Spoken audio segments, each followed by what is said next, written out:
السلام علیکم ناظرین، میں ہوں کامران خان اور آپ دیکھ رہے ہیں شو نیوز۔ آپ کو بتاتے چلیں کہ مولانا فضل الرحمان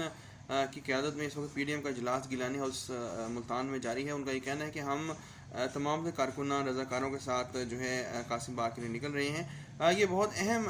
اس وقت مومنٹ ہے کہ ملتان اس وقت کا سینٹر آف گریوٹی بن چکا ہے پورے ملک کی سیاست کا،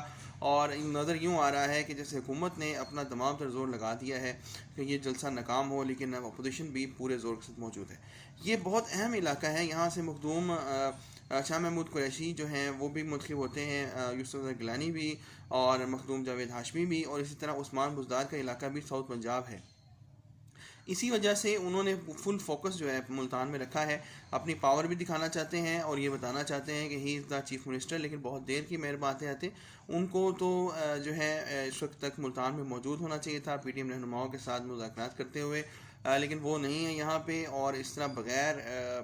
کسی پلاننگ کے قوت لگانے سے فائدہ صرف اور صرف اپوزیشن کو ہی ہو رہا ہے، جس کے بعد حکومت جو ہے وہ اجازت دے چکی ہے جلسے کی، اور اب دیکھتے ہیں کہ اپوزیشن کیا لاہے عمل اختیار کرتی ہے، حکومت سے کس طرح وہ نمٹتے ہیں۔